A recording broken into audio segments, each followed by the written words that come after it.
Construction on the President's house began in 1792 in Washington, D.C., a new capital situated in sparsely settled region far from a major population center.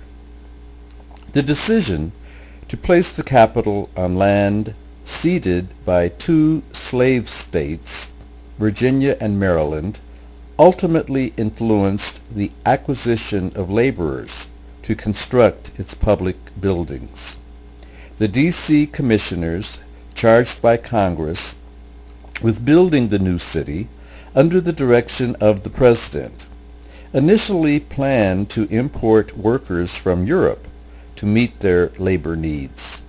However, response to recruitment was dismal, and soon they turned to African Americans, slave and free, to provide the bulk of labor that built the White House, the United States Capitol, and other early government buildings.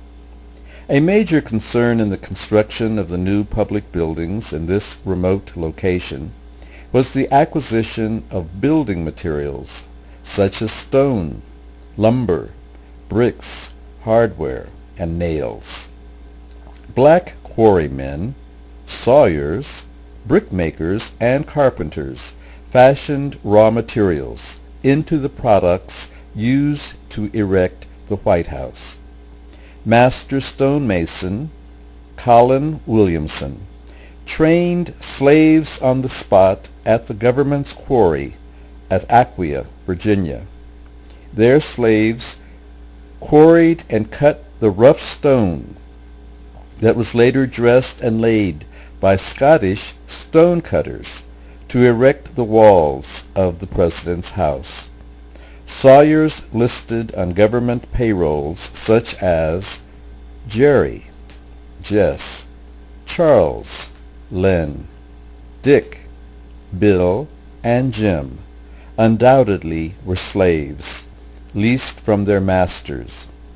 Free and slave blacks burnt bricks used to line the stone walls in temporary ricks on the President's house grounds, often working 7 days a week during the high construction summer months alongside white workers and artisans.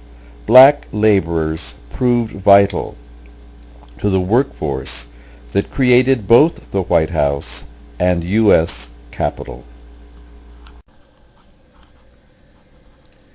The White House is a large structure, and from its earliest days, domestic operations have demanded a general manager. For this purpose, President Thomas Jefferson, through his two administrations, relied heavily on his French steward, Etienne Le Maire.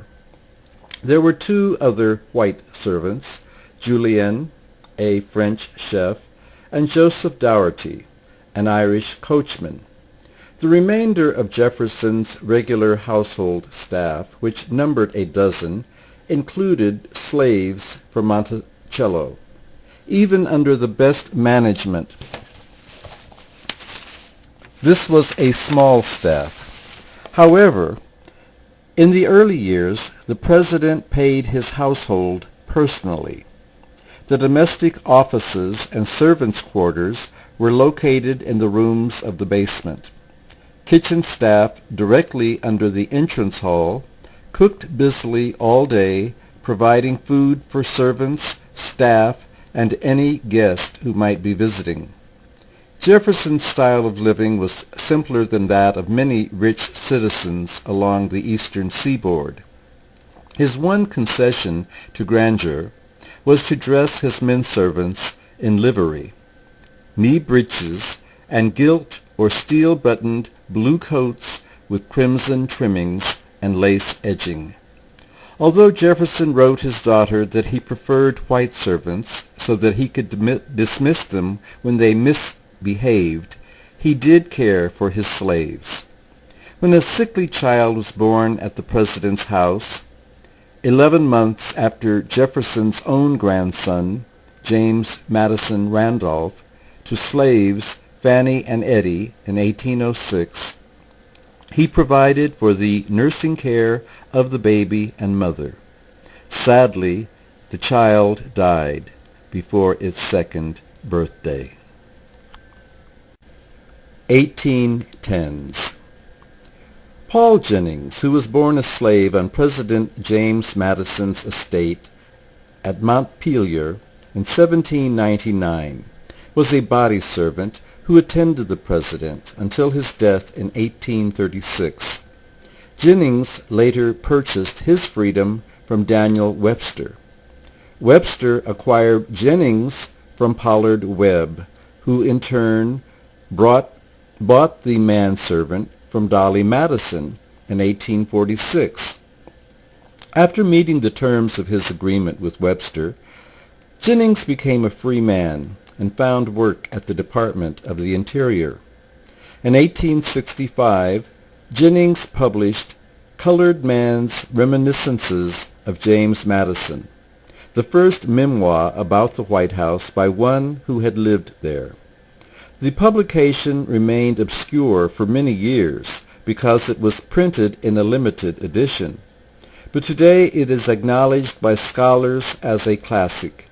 It provided details about one of the most critical periods in the history of the city of Washington, the War of 1812, and the formation of the city's enterprising free Negro community in the antebellum period. It also recounted Jennings' involvement in a plan in 1848 to undertake a large-scale escape of slaves from the capital aboard the schooner Pearl. 1820s. White House kitchen around 1890. A great kitchen in the basement story was at the heart of the servant and workspaces of the White House throughout the 19th century. The African American staff and other servants who lived at the president's house most often had rooms in the basement, open at ground level on the south.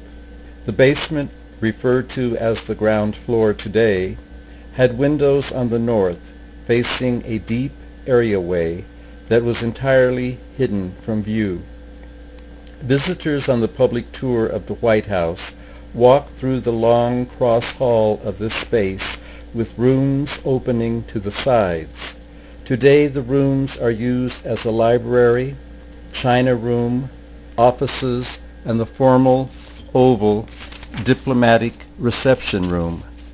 However, this vaulted corridor once accessed a great kitchen, 40 feet long with large fireplaces at each end, a family kitchen, an oval servants' hall, the steward's quarters, storage and workrooms, and the servants' bedrooms. An inventory for the year 1826 during John Quincy Adams' administration records the typical furniture used by servants in the first half of the 19th century. For example, the cook slept on a cot and had a pine wardrobe and a pine table. Other servants' rooms were similar, with cots and mattresses and low-post bedsteads, blankets, and sheets. Sometimes they had benches, chairs, and tables. Often the furniture was described as worn out or in want of repair.